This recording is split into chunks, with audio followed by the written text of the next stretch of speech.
Tarde, muito obrigado pela presença de todos e todas.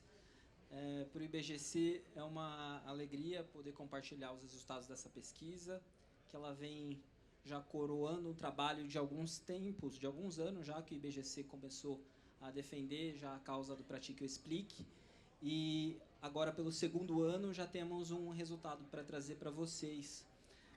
Só para que todos entendam aqui qual é o objetivo dessa apresentação.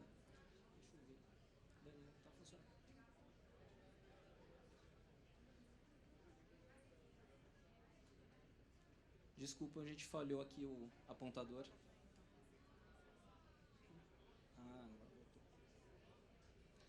Tá, em primeiro lugar aqui vamos apresentar brevemente o histórico do código. O Código Brasileiro de Governança Corporativa, Companhias Abertas, para quem não conhece, nasceu de uma iniciativa do Grupo de Trabalho Interagentes, lá em 2016, depois de alguns anos de estudos e discussões, em que o grupo de trabalho, que era formado por 11 entidades ligadas ao mercado de capitais, identificou que já havia no mundo mais de 50 códigos únicos, reconhecidos como a referência de governança corporativa em seus mercados, e desses, já 45 adotavam o modelo Pratique ou Explique. A partir daí, ficou nítido para o grupo de trabalho que era necessário ter uma referência única, pelo menos para as companhias de capital aberto, para que isso facilitasse a comparabilidade entre as práticas de governança corporativa e assim também ajudasse a atração de investimentos no Brasil, porque o investidor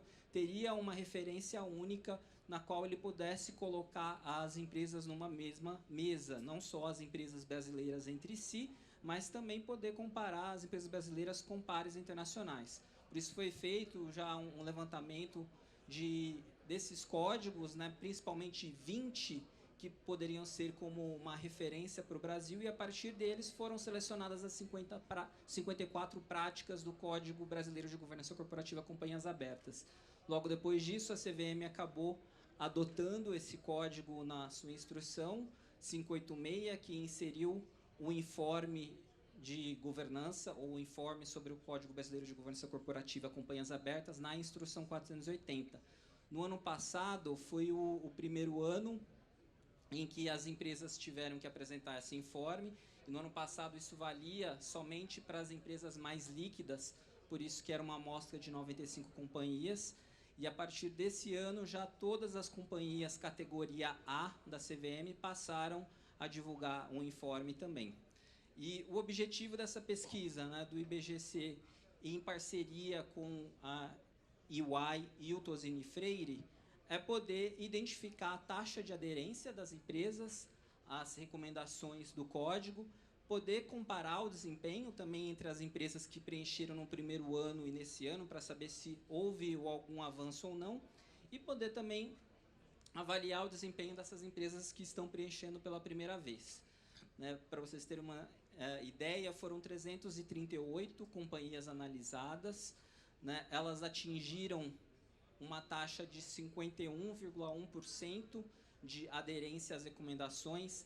É bom lembrar que essa taxa de um pouco mais da metade não pode ser vista de forma isolada, você usar esse número de pouco mais da metade para julgar se seria um bom nível ou não, porque o modelo Pratique ou Explique, que foi escolhido no Brasil, justamente tem esse propósito de permitir que as empresas, se não adotarem, que elas expliquem o porquê, suas razões. E a ideia é que, muitas vezes, as razões para não adoção podem ser, inclusive, até melhores do que aquela prática clássica recomendada. Então, esse número deve ser visto dessa forma.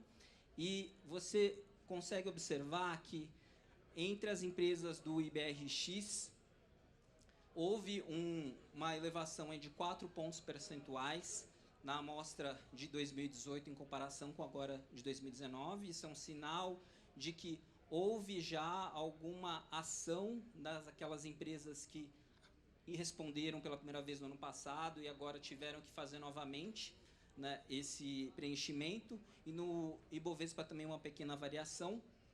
E já entre as empresas que foram as primeiras do ano passado e agora, nesse ano, você vê essa variação de um pouco cerca de 2 pontos percentuais, de 64,6% para 67,6%, nós avaliamos, nesse caso, 92 empresas, que são as que se mantiveram na amostra de um ano para o outro, né? O que é importante destacar em alguns capítulos do código, por exemplo, você vê que o conselho de administração ele acaba tendo uma taxa de aderência mais baixa. Isso aconteceu tanto no ano passado como nesse ano também, mas ainda assim é possível observar que as companhias avançaram em todas as dimensões. Em relação ao controle acionário das companhias, eu acho que vale a pena também destacar aqui que as empresas estatais, elas acabaram até tendo um percentual de aderência mais elevado em relação às outras.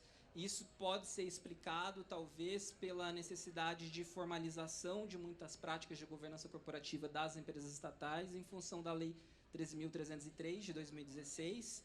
Né? As empresas elas vêm nesse processo e já é conhecido no mercado e também no setor público que as estatais têm uma preocupação bastante acentuada em relação à formalização de práticas. Então, isso pode ter elevado o percentual aí de aderência dessas empresas. Em empresas estrangeiras também você consegue ver um percentual um pouco mais elevado em relação às empresas nacionais, talvez pelas características dos mercados de origem dessas empresas ou até por pressão de investidores estrangeiros. Em relação à comparação entre os segmentos de listagem, eu acho que é interessante observar que o novo mercado ele não continua fazendo uma grande diferença em relação aos segmentos especiais em si, né, que são nível 1, nível 2 e o novo mercado. Né? Não dá para cravar que uma empresa do novo mercado ela tem um desempenho melhor no informe só pelo fato de estar no novo mercado. E também é interessante aqui observar, né, que o índice aqui mais elevado está no novo mercado, de 98%, e você vê também a companhia com menor taxa de aderência, acaba sendo de 19,6%, que é um fator aí mais baixo do que nível 1 e nível 2. Agora, gostaria de passar a palavra aqui para Denise, que vai continuar com vocês. Trazendo aqui um pouquinho dos destaques dessa análise, então a gente traz as práticas recomendadas com a maior taxa média de aderência, no primeiro momento. E aqui é importante pensar que a taxa média de aderência é só para a gente trazer uma perspectiva de o que as empresas têm aplicado mais. Mas não como código, ele não tem certo ou errado, é para ti que eu explique. E aqui existe uma grande oportunidade de da companhia divulgar as práticas de governança e demonstrar qual é o nível de maturidade, a forma de descrever e a forma de divulgar. E existe uma oportunidade também de demonstrar de uma forma mais completa, com maior interação com os investidores, e não só enviando via informe. Então, quando a gente olha aqui a lista das 5 práticas com maior aderência, a gente tem as 2 primeiras como atas. Então, ata do conselho redigida com clareza, então para 97,3%. Atas que devem permitir o entendimento das assembleias, do que é discutido em assembleia, com 96%, o que demonstra que as companhias já têm o entendimento da relevância, da importância da boa documentação para que traga o bom entendimento para o investidor, para os stakeholders em geral.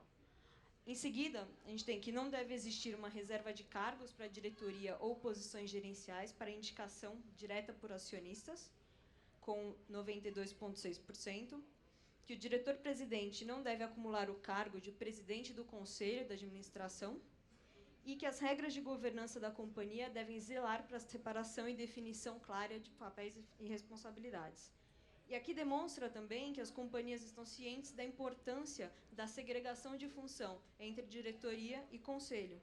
E, nesse caso, tem um ponto importante, quando a gente fala de reserva de cargo, atualmente no Brasil ainda a gente tem empresas que, por causa de acordo de acionistas, você ainda tem reservas de cargos e para indicação de diretores.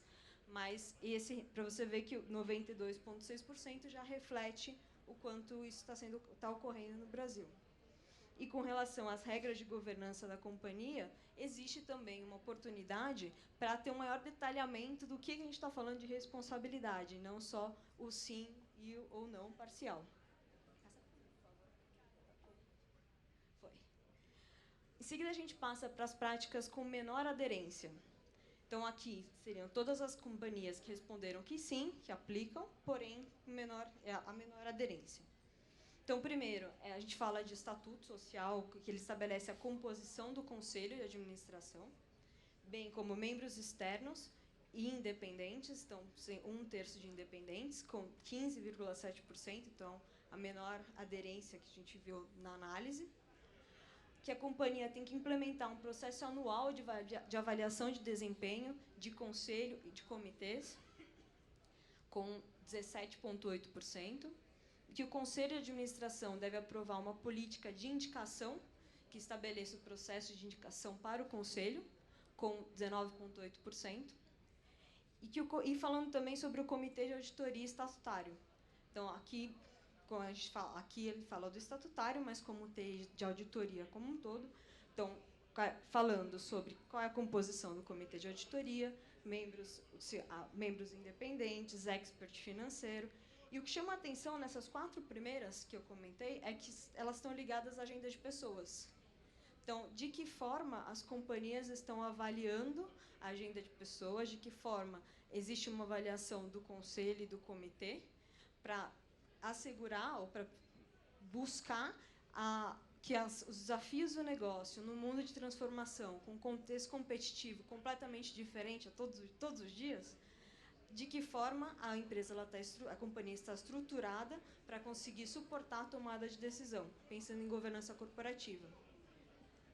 E quando a gente fala o processo anual de avaliação de desempenho e a política de indicação, esses dois são ferramentas muito importantes para suportar a análise do perfil necessário e avaliar de que forma que está ocorrendo cada reunião. Se existe ponto de melhoria, o que pode ser tratado. Pensando em conselho, em comitês, de que forma, com esse novo contexto, os comitês existentes, eles suportam a tomada de decisão. De que forma precisa existir algum tipo de ajuste ou de análise de informações. Pensando, inclusive, em agenda, atribuições, por isso a gente fala também do comitê de auditoria. E, por último, em questão a avaliação da política de transações com partes relacionadas, com 21%, que é um tema também que está sendo tratado com mais destaque recentemente. A prática recomendada com maior percentual de resposta não, também, que a gente traz. Então, com maior quantidade de resposta não, a gente tem implementar um processo anual de validação de desempenho, foi o que a gente acabou de falar também com menor aderência, que o Conselho de Administração ele precisa aprovar e manter atualizado um plano de sucessão, e aqui a gente volta também para a agenda de pessoas, então, de que forma você tem um plano de sucessão, de que forma você indica como vai ser a liderança da sua companhia, que a política deve prever que o Conselho de Administração seja um órgão responsável pela aprovação de doações e desembolsos relacionados a atividades políticas, que as reuniões do Conselho elas devem prever regularmente sessões exclusivas para conselheiros externos. Então, aqui a gente volta também para o tema de agenda de reunião. Então, quando a gente olha num conjunto todas essas respostas, a gente vê 2 temas principais que não estão sendo aderidos por essa análise. Então, tema de pessoas, avaliação do conselho, quais são os comitês de suporte e como isso precisa ser mudado, como eu vou tratar a diversidade daqui para frente, pensando na maturidade de governança corporativa. E outro ponto que chama a atenção é que, dentre essas práticas, principalmente as não e com menor aderência, muitas delas são práticas que vão ser requeridas pelo novo mercado, a partir de 2021. Mas aqui não é uma questão regulatória, e sim uma questão de aderência àquilo que a companhia espera de maturidade da governança corporativa. De que forma a sua governança está estruturada e que possibilita a tomada de decisão, pensando em risco e em performance do negócio. Acho que também é importante falar um pouquinho, né, você vai comentar, da comunicação tanto interna quanto externa. Então, fazendo todo esse exercício, de que forma também a governança corporativa ela é comunicada. A partir do momento que você tem a tomada de decisão dos agentes de governança, ela tem a comunicação para todo o processo, com toda a companhia, e principalmente interna e a externa. Então, de que forma as companhias falam com os stakeholders, não só os investidores, mas como o mercado em geral.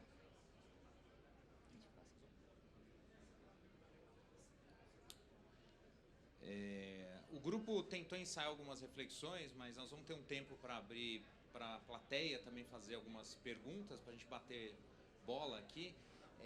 A gente ensaiou algumas reflexões, a gente não tem muita massa crítica, nós temos um ano completo com todas as companhias, mas o que já deu para perceber são esses 4 pontos que nós colocamos aqui nesse slide. Então, primeiro, que houve sim um avanço, dá para notar que houve um avanço, a gente vai ver esse avanço no tempo, então tem muita coisa a ser feita nos próximos anos, mas que já nesse primeiro ano em que todas apresentaram, existe sim uma percepção de avanço. O segundo ponto que o grupo consegue colocar como conclusão parcial é que precisa haver sim um plano de trabalho nas companhias, porque a grande maioria entregou na última hora, a grande maioria colocou para nós, né, que tivemos contato direto com vocês, de que houve uma certa dificuldade de interação entre áreas, que não havia um plano de trabalho multidisciplinar, que não havia orçamento disponível. Então, que essa lição seja levada para o próximo ano e que no próximo ciclo esse plano seja construído para um melhor trabalho para o próximo ano. Então, que haja esse plano de trabalho construído a várias mãos. Outra conclusão que a gente pode colocar aqui para vocês é que existe, como a Denise falou, uma ideia de que é uma ferramenta de comunicação.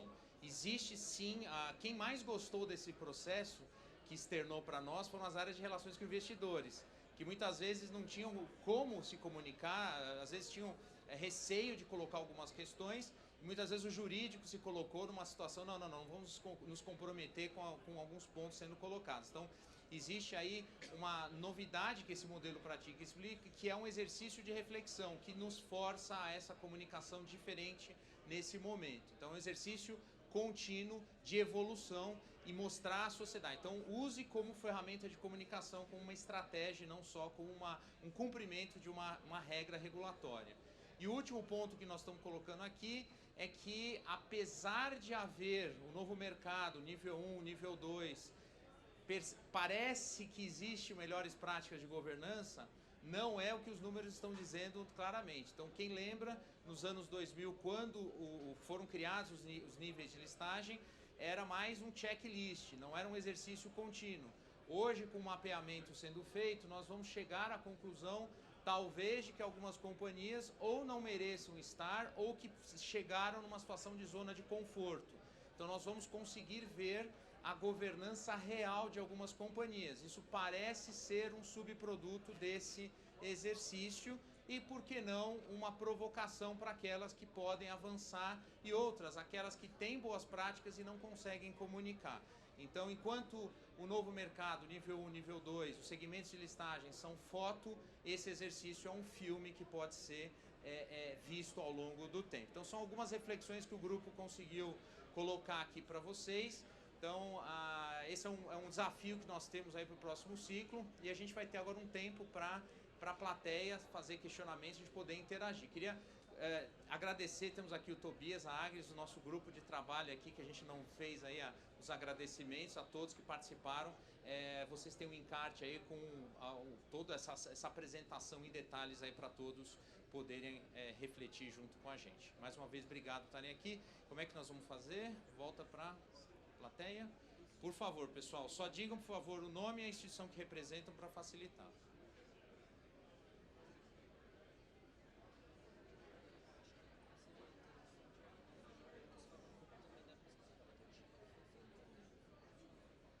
E a gente pode comentar também sobre a pesquisa qualitativa e quantitativa do ano passado, para quem quiser, a gente pode, na resposta, também colocar um pouco da percepção do ano passado.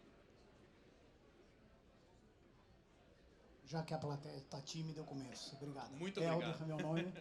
Eu participo aqui da Comissão de Conselho de Administração do IBGC, sou certificado aqui pela casa. Duas perguntas. Uma, o que acontece com as empresas que não responderam, inclusive muitas com atraso, porque o prazo era 31 de julho, né? E, enfim, e também, assim, as empresas acabam achando que isso tudo é limão, né? Então, se vocês podem comentar que limonada que dá para tirar do Prati que eu explique, em geral.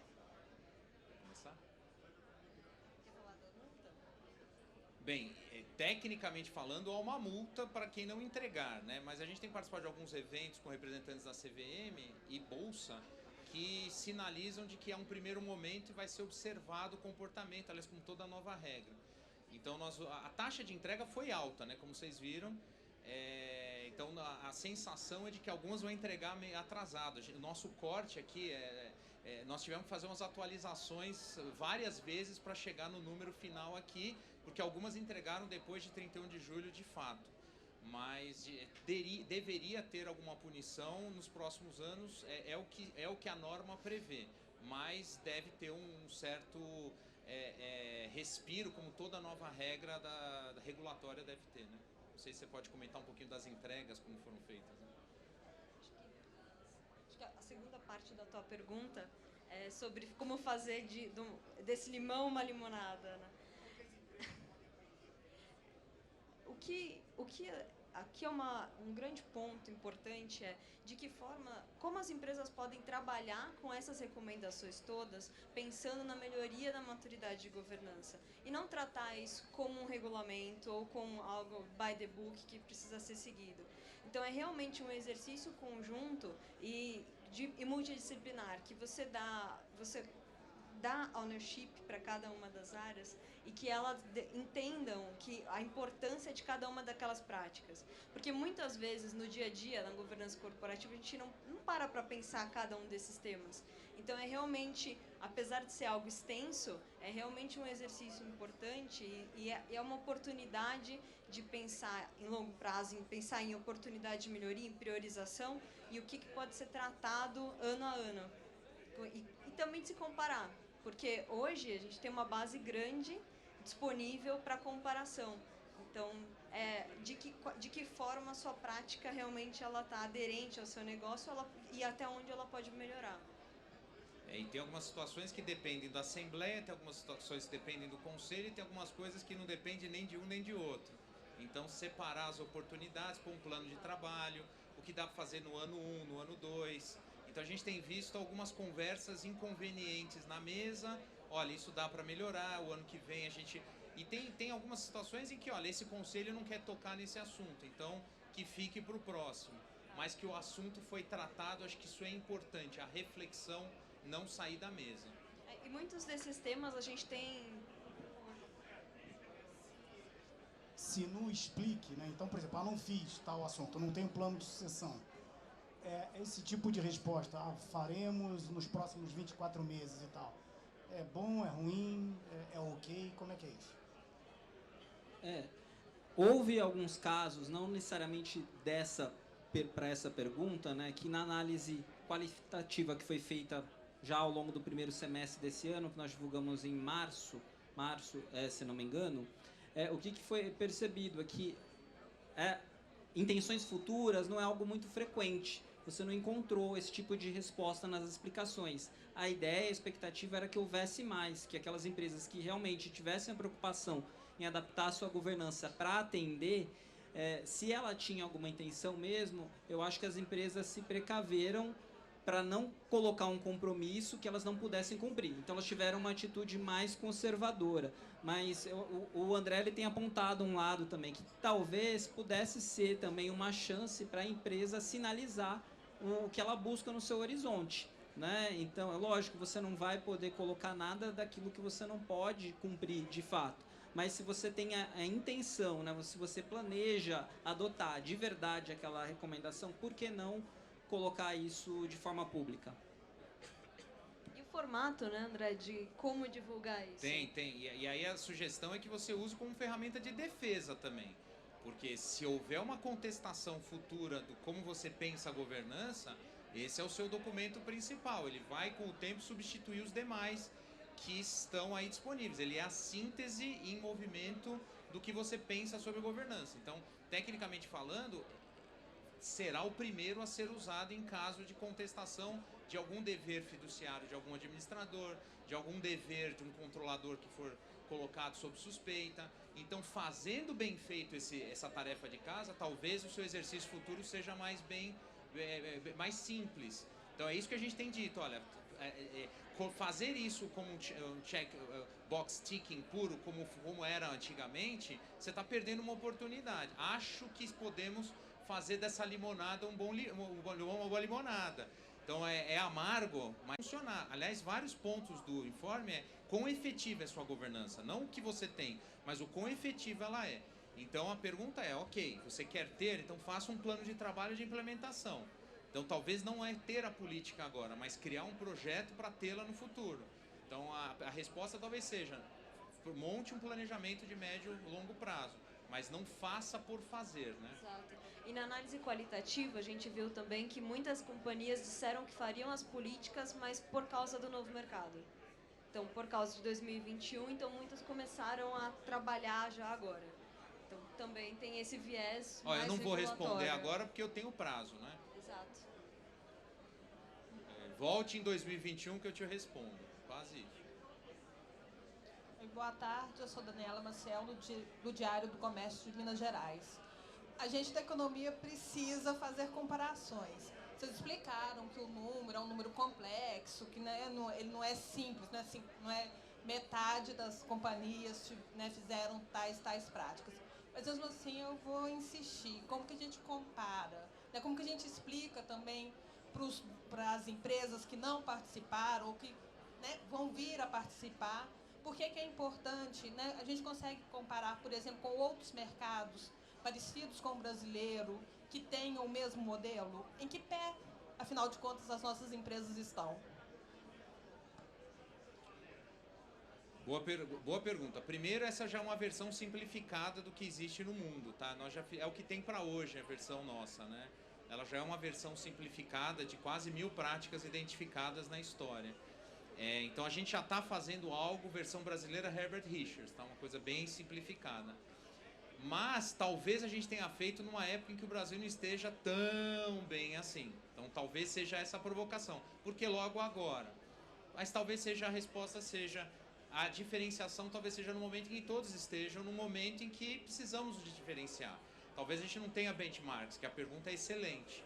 O benchmark perfeito, aliás, o novo mercado não tinha benchmark quando a gente saiu. Nós tínhamos o Neue Markt alemão, que era para mais tecnologia, que nem existia tanto no planeta na época, mas a gente tentou dar um salto de diferenciação quando o Brasil também estava mal na época. Então, a ideia aqui é tentar sair de um lugar comum com uma inovação de um modelo de diferenciação. Vamos dizer o que a gente acha de governança. Então, talvez eu não fizesse essa ideia de comparação na lógica quantitativa clássica de modelos. Mas a sua pergunta é perfeita. Não existe um benchmark perfeito mundial, porque a nossa versão já é mais customizada, que foi o exercício que o Grupo Interagentes fez à época, alguns anos atrás. Mas excelente, porque não existe perfeito esse benchmark ainda.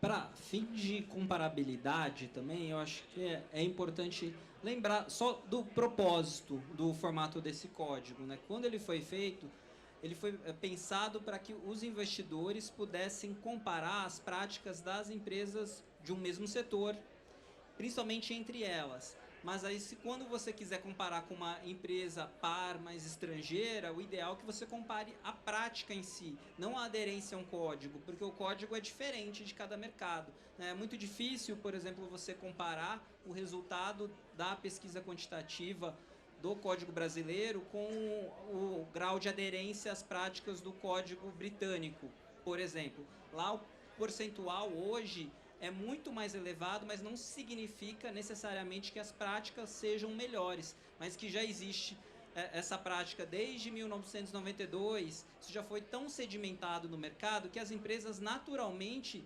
tendem a adotar com o passar do tempo. E a cada ano que passa, se você observar o histórico das pesquisas que são feitas lá, o índice vai aumentando.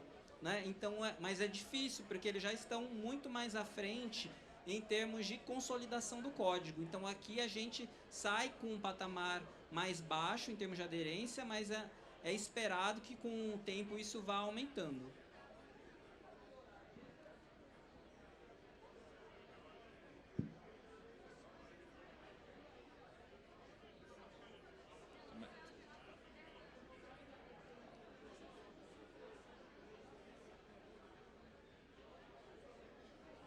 Boa tarde, Rafael da área de Relações com Investidores da Gerdau. Existe uma sinalização de como o regulador vai olhar para essa segunda experiência de respostas, no sentido de fiscalizar ou mesmo até responsabilizar administradores? Essa é a pergunta que está atormentando todo mundo, né? De quem entregou e de quem não entregou, né? A gente tem acompanhado algumas manifestações em alguns eventos, essa é a pergunta fixa praticamente. Se a gente for comparar em outras regulações parecidas, sempre tem o primeiro e o segundo anos de observação, então esse estudo que a gente está fazendo contribui para esse monitoramento, então eles estão na fase de monitoramento. Eu acredito que não vai haver punição usando dados daqui, mas o que eu acho é que vai ter o uso que a gente possa usar para defender caso haja uma acusação nesse meio tempo. Eu acho que é uma ferramenta de defesa. Se a gente fizer bem feito, a gente pode usar para o nosso favor. O que eu acho é que vai demorar um par de anos para que venha uma responsabilização em decorrência do conteúdo. Da não entrega, você tem a multa por obrigação acessória, né? Por não entrega. Mas por conteúdo divulgado, por exemplo, o que a gente observou era a inconsistência entre o que estava sendo colocado com outros documentos. A gente não acreditava quando via que o informe de governança não batia com o formulário de referência, que não batia com as atas, por exemplo, por causa que isso já começava com um problema. Então é melhor nem fazer se fizer com inconsistência. Então, mas punições em decorrência do conteúdo, acredito que a gente demore alguns anos, mas a defesa a gente consegue já aprimorar a partir de um bom uso desse documento. É uma opinião mais do que uma reflexão com uma opinião.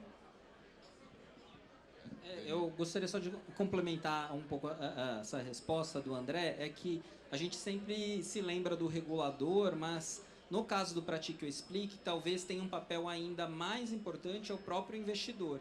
E o que o IBGC planeja também, aí como próximos passos, e também espero aqui com os parceiros da pesquisa, é conseguir engajar os investidores na análise dessas informações e assim a gente consiga até levar dados mais concretos para a própria CVM, porque no trabalho de pesquisa são identificados erros de fato nas respostas. Então é resposta que não bate com o conteúdo da pergunta, né? Claramente ali houve erro, né? E o que fazer nessa hora, né? Seria um caso de responsabilização? Talvez não, mas eu acho que significa que as empresas, em alguns casos, precisam dar mais atenção em levar o conteúdo do código mais a sério, tratar com mais carinho. Usar a oportunidade para pegar essa informação e divulgar mesmo para o investidor de uma forma mais amigável. Porque quando você sobe esse informe no sistema, ela vem uma informação muito difícil de ler.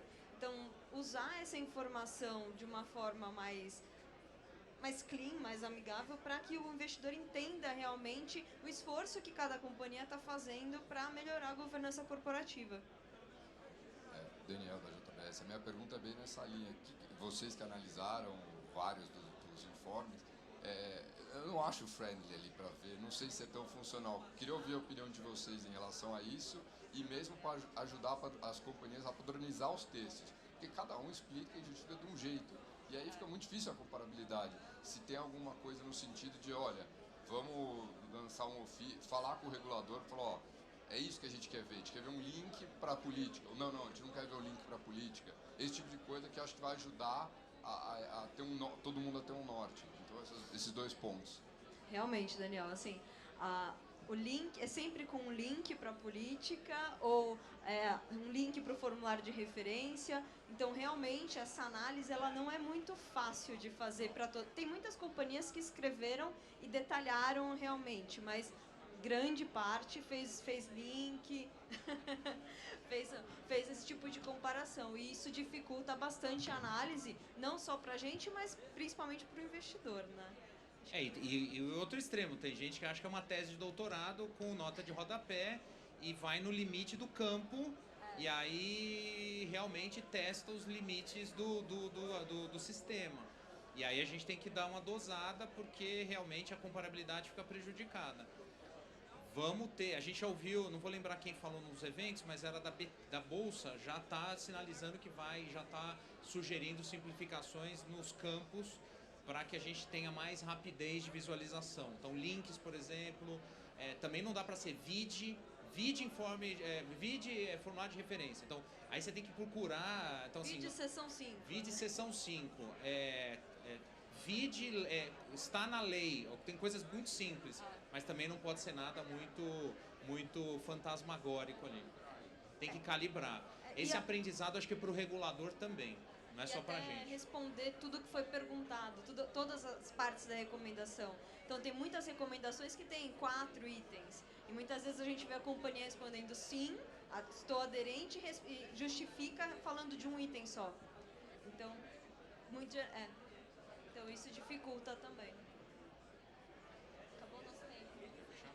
Bom, eu gostaria de agradecer, então, mais uma vez aqui ao Tuzini Freire, a UI, Denise, André e todos os que participaram aí do grupo de trabalho de pesquisa. E obrigado a vocês também pela presença e esperamos que as empresas continuem evoluindo e os investidores também vão absorvendo essas informações.